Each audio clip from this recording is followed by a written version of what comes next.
Hi everyone, this is Esther Vasudevan, and you're on another one of our live shows for Murali End. Today, we're reacting to the Sri Lanka squad that was released for the Australia series. Interesting omissions and some additions to the squad, and of course, 18 members named for a home series. A pretty unusual thing, I should say. Before we get into that, let me introduce the guys who are with me. I've got Dominic Machado from the USA, and we've got Nick Brooks also joining from the UK. Unfortunately, Uncle Mark is not here.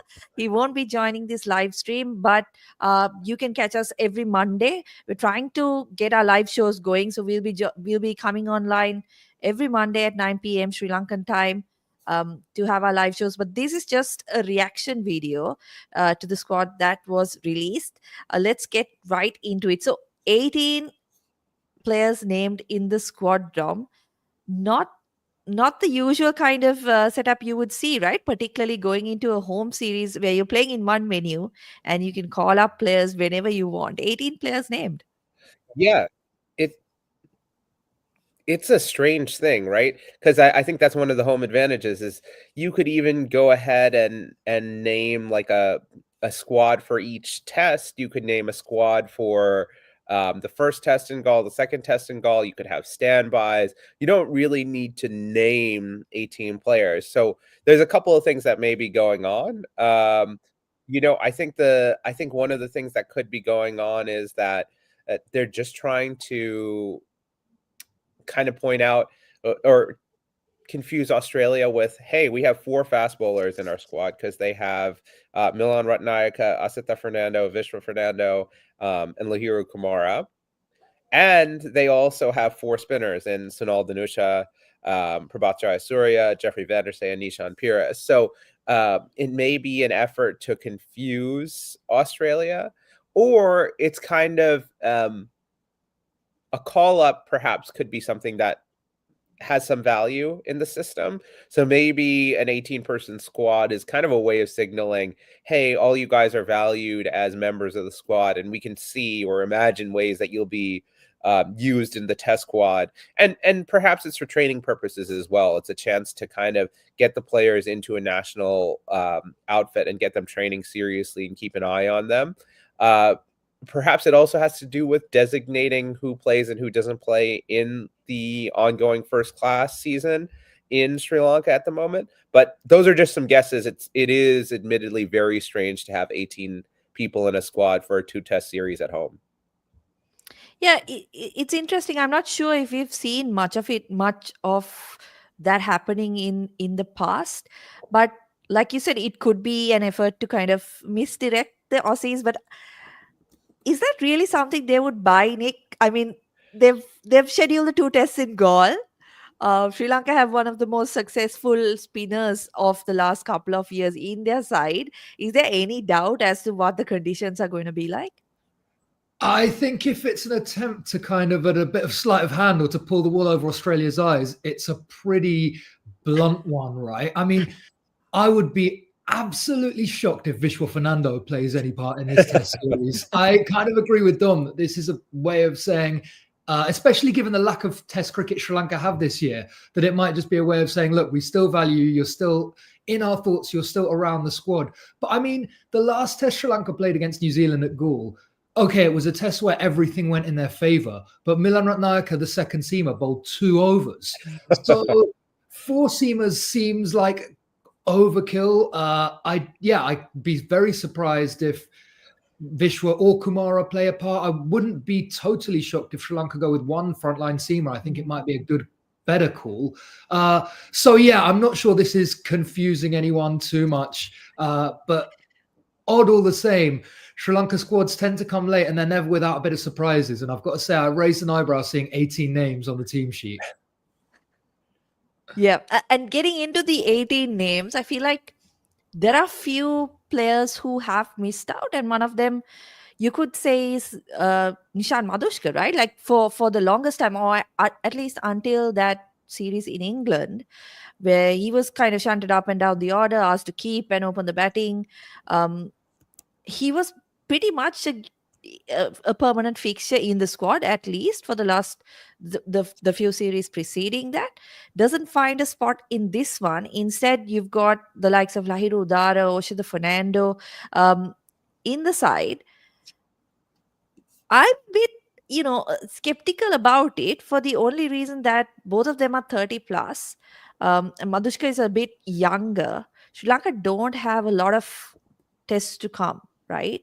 Um, so I'm wondering what the thinking could be about leaving him out and bringing in two other batters who could possibly take that opening spot if Pathum Nisanka is injured. Dom, what do you think? Yeah, it's a tricky one, right? Because Nishan Madushka had been opening for a number of tests, and he had a tough go of it in England, which I think you can expect for any young Sri Lankan batter against pace and seam in a new place, right? He played 10 matches. His average is 33, right? So it's not great, but it's also not absolutely terrible either. And he's shown that he has talent. And strangely, they've now included him in the white ball squads for the last 3 or 4 tours as well. So we're seeing maybe a transition. Excuse me. We're seeing a transition where, he's being considered a white ball player. Maybe it's something similar to what they did with Pathum, where they said, okay, go work on your white ball game for a while and you can always come around to the test side. But it is weird to have the two guys jumping him in the pecking order, right? Because you would assume he goes from one of the top 2 to 3 or over 30 players, right? And Lahiru Udara is someone who's been waiting for his opportunity for a long time. So I don't have anything against him, but it is also interesting because, okay, you have Lahiru Udara, you have Ashada Fernand, both 30 plus, as Estelle mentioned, but you also have Sadira in the squad, right? And so you have 2 backup keepers in that case.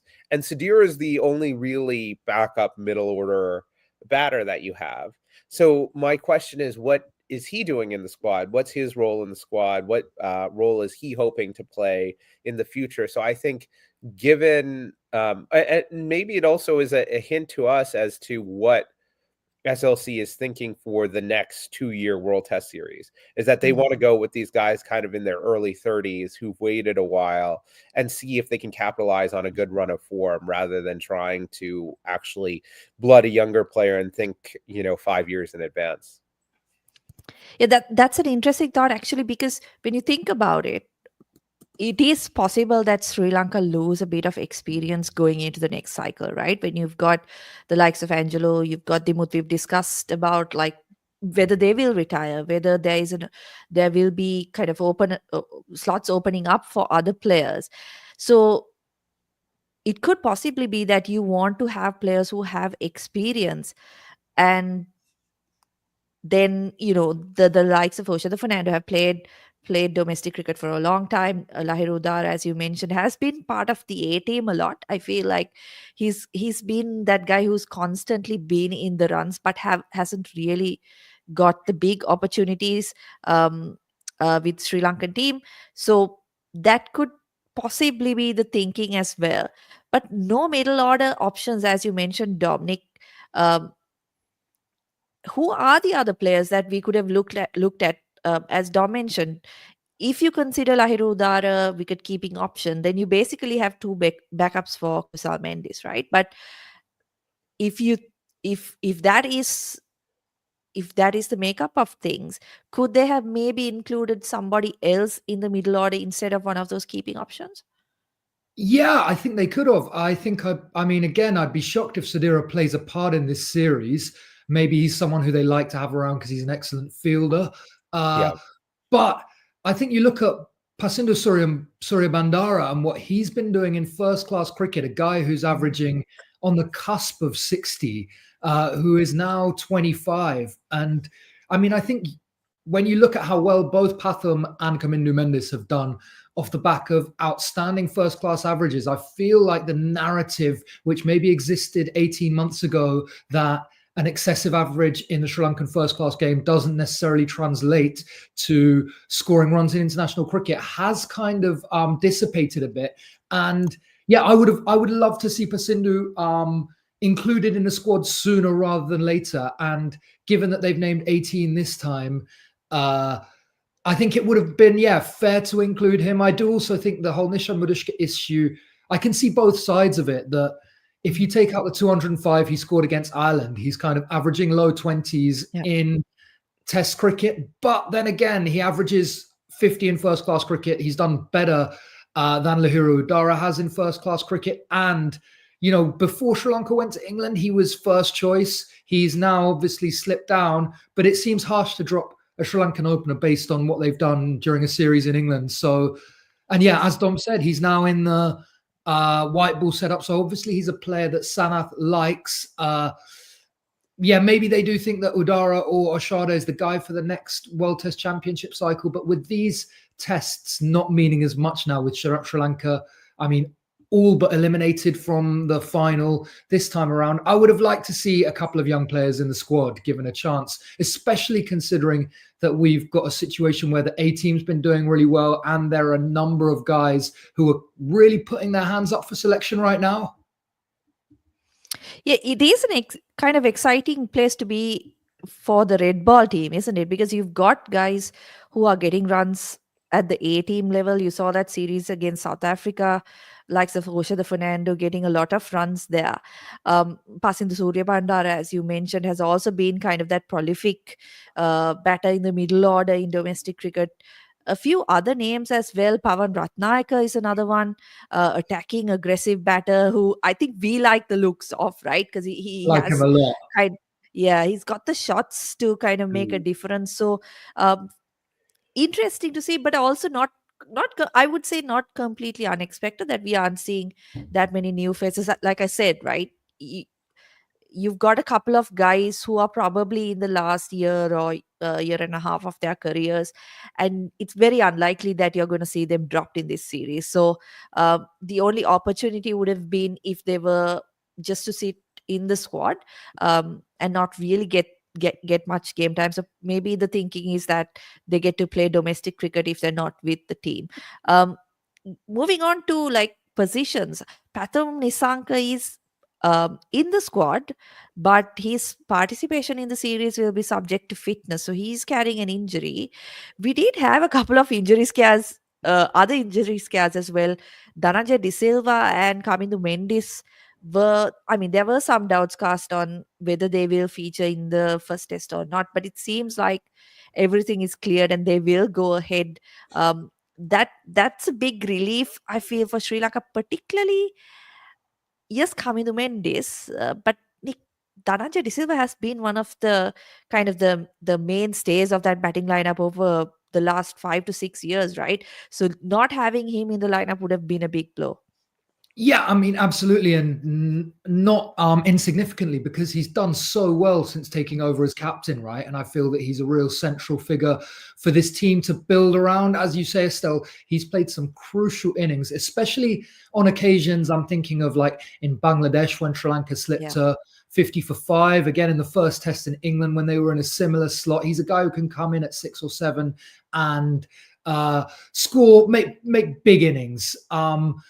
I also think that his overs are going to be really important, especially if, the tracks spin as much as we expect them to. I think he's going to have to carry a bit of a workload with the ball. So, yeah, him being fit is crucial. I think that aside from Pathum, we know what the top 7's going to be. The interest comes in how Sri Lanka go with in terms of 8, 9, 10, and 11, right? Yeah, that's going to be really interesting. As you mentioned before, the quicks. Are they going to go with 2 quicks or are we going to have the extra spinner? That'll be one thing to keep an eye on. What's interesting to me is that they picked 2 guys, Milan Ratnayaka and Sonal Dinusha, who can offer something with the bat. Milan, of course, we've seen, right? And I think he's, when you look at his numbers at least, he's very much a bowling all-rounder. But Sonal Dinusha, I haven't seen much of him playing.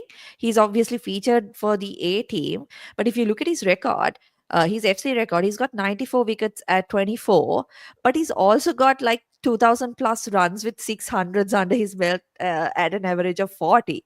So if there is a temptation to play the extra spinner, I feel like that's the route that Sri Lanka would take.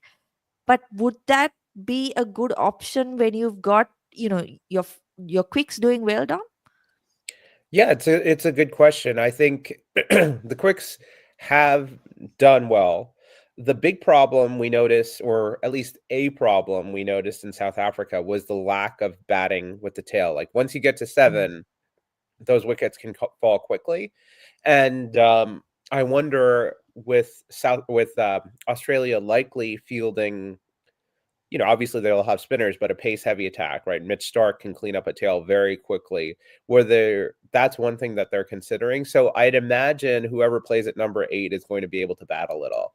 And that's going to be between Sunal Dhanusha and Milan Ratnayaka. And then I think if you're deciding between those two, I would go with the spinner, because I think you want that second seamer, if you're playing a second seamer, to be an impact bowler, mm, right? yeah.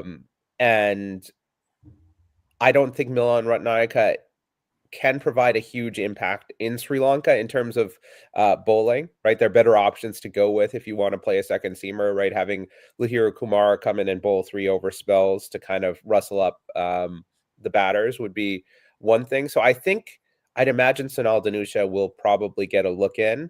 And then if you have him going, then you have your backup left arm spinner, right? Mm. And you have your backup off spinner in DDS. You don't have to worry about Kamindu bowling with his split webbing and all that stuff. One thing I will say, Estelle, is we talked about first class averages. The kind of comparison I pick for him is Ramesh Mendis, who Mm. also averages about 40 in first class cricket. I think he has a triple century to his name, but when he's played in Test cricket, he has an average of 18, which is decent. It's not bad for a number 8, but he hasn't scored a 50 yet. So Mm. I think we look at that and think, oh, look at this all-round package, averaging 40 with the bat, 24 with the ball. If he gives us 20 runs, an average of 20 runs, I'd be happy, and can bowl well. That would make me very, very happy. Yeah, I mean, you're right in saying like Ramesh Mendis also, I think, was given the longer rope because that he had that batting Yeah, ability, or he'd shown that he can bat in domestic cricket. So it's a tricky thing, right? Like we were talking about averages and how yeah, you've got the Kamindu Mendises, Pathum Nissankas, Lahiru Daras who've got good averages, and a couple of them have done really well in international cricket, making that transition. But is that necessarily applicable to everyone? yeah. Um, Certainly in Ramesh Mendis's case, he hasn't really looked that comfortable, I would say, with the bat in Test cricket so far in what he's played. Obviously, not in the squad now. He's been replaced by Nishan Perisnik, but Nishan's played only one Test against New Zealand. We basically assume that he's going to be the second spinner alongside Prabhat.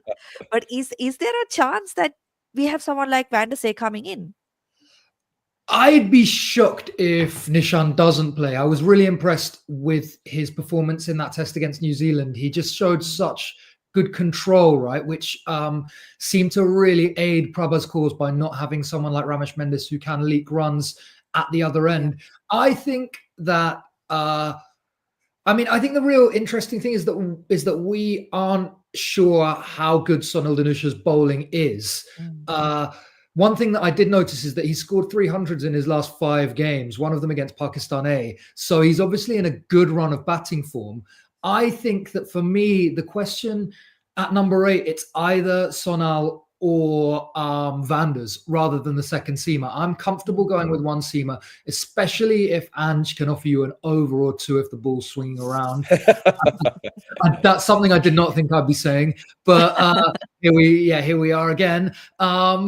But yeah, I think if because Vanders can bat a little bit, right? So it slightly shortens the tail that they had in South Africa. I'm not sure whether he'd be above Prabha at 8 or whether he'd be a slightly better number 9.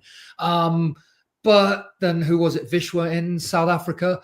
I'm not sure. I see like Vanders. He's a good attacking option, isn't he? And he breaks up from the series of finger spinners as a wrist spinner who can potentially be really effective on day 1 or 2.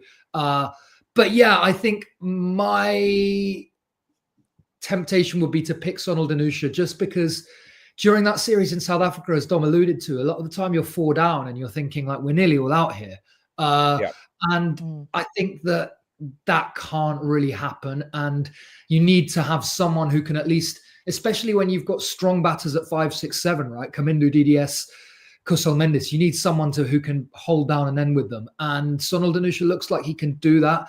As Dom said too, he's another left arm spinner, so it potentially lightens Prabha's workload, that you've got another guy there who can spin the ball away from right-handers. So I think that's who I'd be tempted to go with, but no issues if they pick Vanders. He played in the last Australia series, right, and did well. And he always seems to, when the call comes, he always seems to respond. He seems like a lovely guy. I think someone who Sri Lanka fans want to do well. So if he did get the call up, I'd have no issues with it.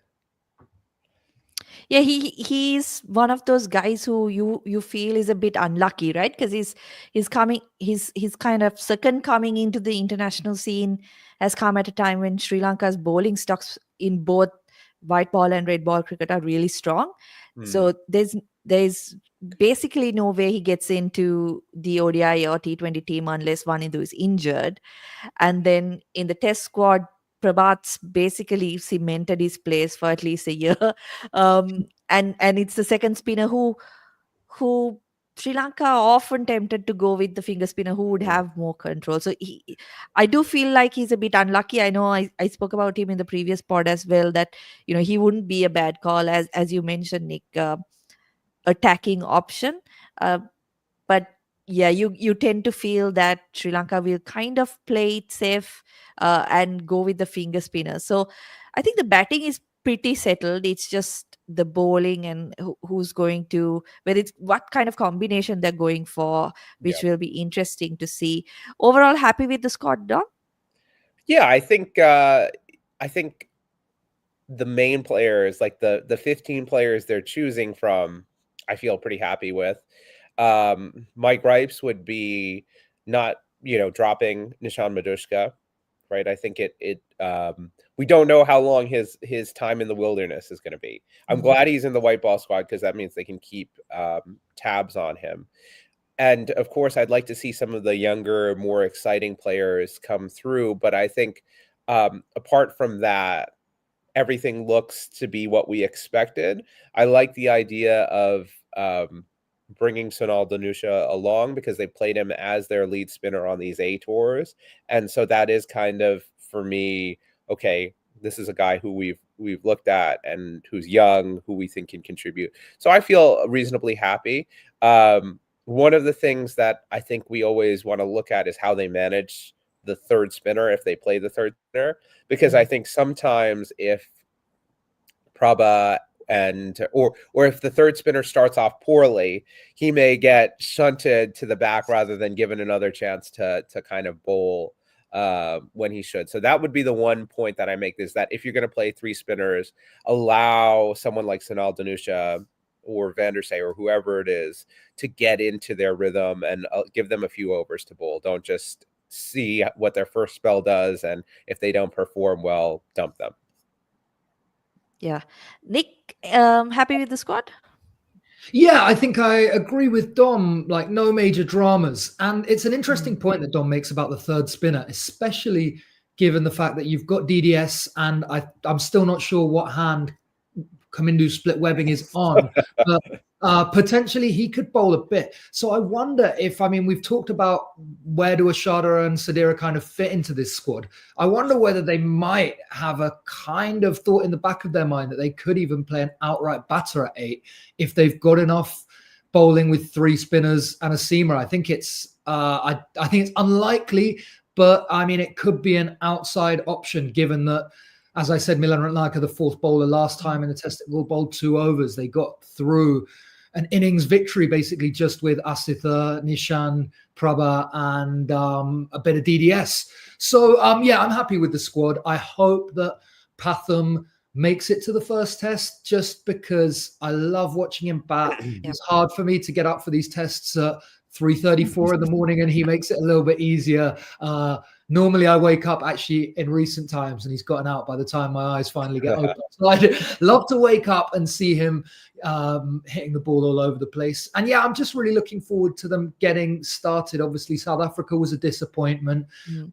There's a lot of hype around Australia, and I think that the international media's feelings are that Australia are going to come here and win 2-0. But I think that these tests are going to be really close and competitive. And yeah, just looking forward to them getting started. Yeah, it's their chance to kind of show the world that Sri Lanka coming this close to a World Test Championship final was no fluke, right? Because Australia is the top team in the world at the moment. They've won the last World Test Championship. They're in the final once again with you would say odds-on favorites to win, right? Yeah. So this is Sri Lanka's opportunity to show the world that them being in contention was because they are so good at home. Like you guys, I think no major stories from the squad. Even Ishan Madushka, I think you could make a case either way as to him being left out. Like I said, Yeah. maybe it is that they are looking for people who have a lot of experience because they might potentially lose a couple of experienced players in the near future. Maybe they've kind of downgraded Nishan to more of a wicket keeping option. um, there are a lot of explanations I feel like they could give, and he, like you said, he hasn't really, apart from that double hundred against Ireland, he's had a couple of good knocks, but he's not, you can't really say that he's done enough to cement a position or be one of those highest at the in the pecking order after Pathum Nissanka. So in general, I think it's no big surprises in the squad. The biggest surprise is that they named 18, but we've got through the reasons why that could Yeah. be. I think we've covered everything, guys, over the squad. So we'll be back on Monday with another live show at 9 p.m. Sri Lankan time. That's 3:30 p.m. In the UK. And what time is that in the US? 10:30 a.m. in the US. 10:30 a.m. in the US. So we'll be back then. We'll be discussing what to expect from the first test. Obviously, Australia will be down by then. We'll know whether Steve Smith is fit enough to play. I think that'll be uh, Hmm. a key conversation going into this test series, particularly because they will be without Pat Cummins and Josh Hazelwood.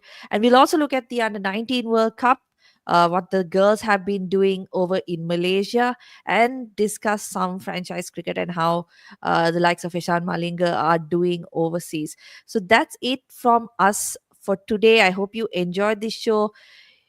If you are watching, please subscribe to the Murali End YouTube channel. Also follow us on all the other socials. We've got accounts on Instagram, Twitter, Facebook. Send us your comments. We love to hear your feedback. Even if it is about you missing Mark in this podcast, uh, please send in your comments. We love reading it. So that's it from us for today. We'll see you on Monday, 9 p.m. IST. Bye.